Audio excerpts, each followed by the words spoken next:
उन्हाळा सुरू झाला की आपल्या स्त्रियांना एक महत्वाचं काम असतं, ते म्हणजे पापड, मसाले, लोणचे हे आपण वर्षभरासाठी करून ठेवतो. पण त्याआधी जर का महत्वाची कोणती गोष्ट असेल तर ती म्हणजे किचनची डीप क्लिनिंग. तर आज मी करत आहे किचनची पूर्ण डीप क्लिनिंग. जे काही आपले डबे ते सर्वप्रथम चेक करायचं, किती उरलंय ते उन्हात दाखवायचं, ते डबे घासून घ्यायचे, म्हणजे आपल्यालाही आयडिया येईल की आता आपल्याला किती पापड करायचे आहेत, कोणते पापड करायचे आहेत, कोणता मसाला किती उरलाय, हे सगळ्या गोष्टी समजतात. आणि हे सगळं झाल्यावर मी ह्याच्यामध्ये कॉकरोचचं औषध सुद्धा मारून घेतलंय, म्हणजे जे काही किडे पाखरं येतात ते येणार नाही. वरचे जे शेल आहेत त्याच्यामध्ये माझा हात पोचत नाही, तर मला आहोनी पूर्ण वरती मदत करून दिलेली आहे. बाकीचे खाली दोन्ही शेल आहेत ते पूर्ण डीप क्लिनिंग मी करून घेणार आहे.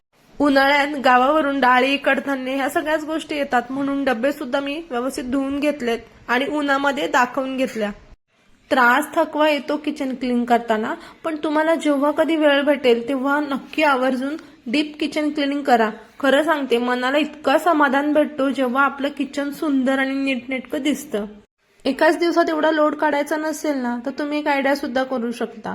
जेव्हा तुम्हाला वेळ भेटतो तेव्हा एखादा किचनचा कॉर्नर किंवा एखादा शेल्फ क्लीन केलात तरी आपला किचन जो आहे तो व्यवस्थित नीटनेटका राहील. तर बघा, तुम्हाला बोलता बोलता माझं ते तूप सुद्धा बनवून झालंय. 15 दिवसाची मलाई साठली होती, तर संध्याकाळी मी तूप सुद्धा बनवून घेतलं. मी आहे ना घरीच तूप बनवते आणि आहोना वरण भात असेल किंवा वरणबट्टी असेल तर तूप हा लागतोच. मिक्सर किंवा ब्लेंडरचा मी इथं वापर करत नाही. जी काही मलाई साठलेली होती ती मलाई एका भांड्यात घेतली आणि चमच्याच्या साह्याने ते हलवून घेतली. आपोआप लोणी बाजूला झालं आणि त्यातलं जे काही एक्स्ट्राचं पाणी होतं ते सुद्धा बाजूला झालं.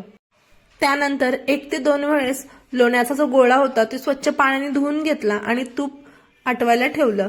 तर बघा किती कमीत कमी आपली बेरी निघाली आहे आणि तूप बघा किती जास्त निघालेलं आहे. तर ही ट्रिक तुम्ही सुद्धा फॉलो करा. रियांशने मला दिवसभर खूप हेल्प केली होती, तर त्याला ट्रिक तर बनत आहे.